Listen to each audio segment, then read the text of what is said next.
వి gold trusted gold buyers తాకట్టులో ఉన్న బంగారాన్ని విడిపించి ఈ రోజు ఉన్న మార్కెట్ ధరకే కొనబడును. మరిన్ని వివరాలకు సంప్రదించండి 77107720.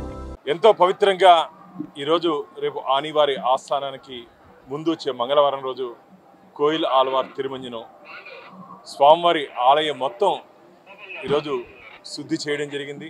చాలా సంతోషం. ఇదే శుద్ధి కార్యక్రమం కూడా మొత్తం తిరుమల తిరుపతి దేవస్థానంలో పనిచేస్తున్నటువంటి అన్యమతస్థుల పైన కూడా పట్ల కూడా శుద్ధి చేయాల్సిన సమయం ఆసన్నమైంది. ఎందుకంటే గత కొంతకాలంగా మనం చెప్పుకుంటున్నాం, ఇంతమంది పనిచేస్తున్నారు అంతమంది పనిచేస్తున్నారని. ఖచ్చితంగా వారందరినీ తొలగించే ప్రక్రియ ఇప్పుడు మొదలైంది.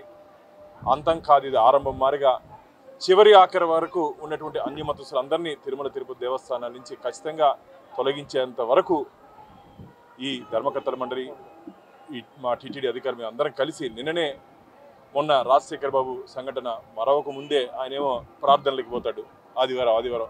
నిన్న ఒక అతను డిప్యూటీ ఎగ్జిక్యూటివ్ ఇంజనీరు, ఆయన పేరు ఐలయ్య, ఏదో కారు పైన ప్రైజ్ అలాడంట. ఏందయ్యా, నువ్వు నీ దేవుడిని మొక్కోవాలనుకుంటే, నీ దేవుడి పైన కోసం తిరగాలనుకుంటుంటే తిరిగే, కానీ దేవస్థానాన్ని వదిలే.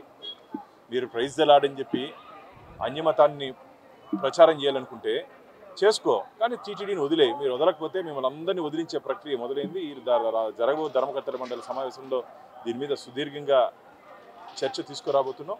ఎందుకంటే ఇది ఆషామాషిగా వదిలాల్సిన అవసరం కాదు. నిన్న నాకున్నటువంటి ఇన్ఫర్మేషను, ఎవరైతే డిప్యూటీ ఎగ్జిక్యూటివ్ ఇంజనీర్ ఉన్నారో వారి ఇంట్లో తనిఖీ చేస్తే మన హిందూ దేవతా విగ్రహాలకు సంబంధించి ఒక్క చిహ్నం కూడా లేదు మిత్రులారా, ఒక్క ఫోటో కూడా లేదు, ఒక్క విగ్రహం కూడా లేదు. మొత్తం యేసు ప్రభువుకు సంబంధించినటువంటి సాహిత్యం, చిత్రపటాలు ఉన్నాయి. కాబట్టి రేపు ఎల్లుండో ఖచ్చితంగా వారిని ఉద్యోగం సస్పెండ్ చేసేది కాకుండా ఖచ్చితంగా రిమూవ్ చేస్తే మంచిదని చెప్పి శ్రీవారి భక్తుల నుంచి అనేక మంది నాకు ఫోన్లు చేస్తున్నారు.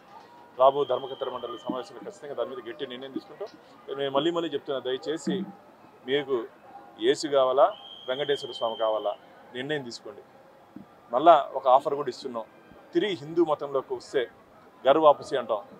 మళ్ళా హిందూ మతంలోకి వస్తే దాన్ని ఏదైనా కన్సిడర్ చేసి దానికి ధర్మకర్తల మండలిలో చర్చించి మేము హిందూ మతాన్ని స్వీకరిస్తున్నాం, హిందూ దేవుల్ని పూజిస్తామని చెప్పి మీరు ఏదైనా డిక్లరేషన్ ఇస్తే మీ తప్పుని మన్నించి ఒకవేళ మిమ్మల్ని ఏదైనా కొనసాగించడానికి ఏదైనా అవకాశం ఉందా పరిశీలించడానికి ఒకసారి నేను కూడా ధర్మకర్తల మండలిలో ఈసారి చర్చించే ప్రక్రియ కూడా మొదలు పెడతాను. కాబట్టి అవకాశాన్ని మీరు సద్వినియోగం చేసుకోండి అని చెప్పి ఈరోజు కోయిలార్ తిరుమంజనం రోజు వారందరినీ కోరుకుంటున్నాను. లేకపోతే ఖచ్చితంగా తొలగిస్తామని చెప్పి హెచ్చరిస్తున్నాను. తెలుగులో న్యూస్ కి ఫాస్టెస్ట్ యాప్ ఇప్పుడు టోటల్లీ న్యూ అవతార్లో జస్ట్ 5 seconds లో కంప్లీట్ న్యూస్. సోషల్ మీడియాలో ట్రెండ్స్ కి one stop solution. Live TV app voice search option తో ఇప్పుడే డౌన్లోడ్ చేయండి లేదా అప్డేట్ అయిపోండి. యాప్ లింక్ డిస్క్రిప్షన్ లో ఉంది.